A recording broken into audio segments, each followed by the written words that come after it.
சென்னை ஆவடி அருகே பட்டாபிராம் துணை மின் நிலையத்தில் ஏற்பட்ட பயங்கர தீ விபத்தால் சுற்றுவட்டார பகுதிகளில் மின்தடை ஏற்பட்டது. ஆவடி அடுத்த பட்டாபிராம் கோபாலபுரம் பகுதியில் துணை மின் நிலையம் செயல்பட்டு வருகிறது.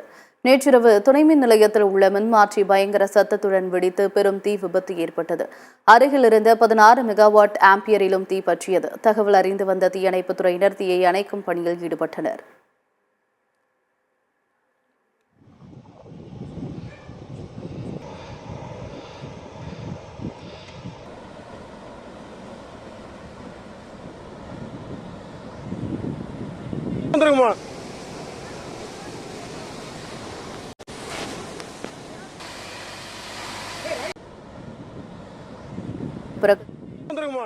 விபத்து காரணமாக பட்டாபிராம், சேக்காடு, கோபாலபுரம், தண்டரை உள்ளிட்ட பகுதிகளில் 30,000க்கும் மேற்பட்ட வீடுகளுக்கு மின்சாரம் துண்டிக்கப்பட்டது. சம்பவ இடத்தில் ஆய்வு செய்த ஆவடி எம்எல்ஏ நாசர் விரைந்து மின் விநியோகத்தை சீரமைக்க அதிகாரிகளுக்கு அறிவுறுத்தினார். மின்கசிவு ஏற்பட்டு அதனுடைய விளைவாக ஃபயர் ஆகிடுச்சு. ஃபயர் ஆனதன் விளைவாக அதுக்கு பக்கத்தில் இருக்கிறதும் ஃபயர் ஆகிடுச்சு. ஆனால் நம்முடைய தீயணைப்பு அதிகாரிகளும் அதே போன்று நம்முடைய மின்சாரத்துறை அதிகாரிகள் ஒன்றாக இணைந்து காவல்துறை அதிகாரிகளும் ஒன்றை காப்பாற்றிட்டாங்க. ஆனால் வேறு 2 காப்பாற்றுறதுக்கான முடியல. ஃபயர் ஆகிட்டதால் பெரிய லெவலில் ஃபயர் ஆகிட்டதால் அதை இது பண்ண முடியல.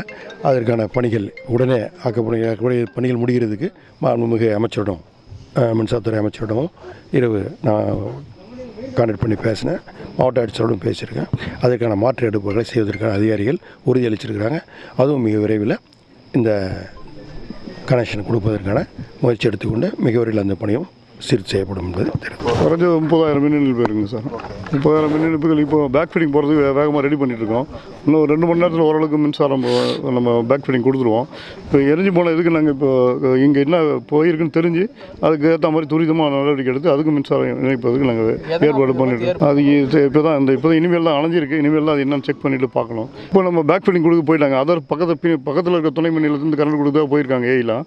இப்போ பேக் ஃபிட்டிங் மேக்ஸிமம் கொடுத்துருவாங்க. இப்போ ஏன்னா டைம் லேட் நைட் ஆகி போச்சு. இனிமேல் லைட்டிங் லோடு தான் ஆகும். அதனால் பேக் ஃபிட்டிங் கொடுத்துருவாங்க. விரைந்து நம்ம ரெடி பண்ணிட்டோம்னா ஒரு டிரான்ஸ்ஃபார்ம் நல்லா இருக்குது. அது வழியாக நம்ம அந்த வழியாகவும் சப்ளை கொடுத்துருவோம். இப்போ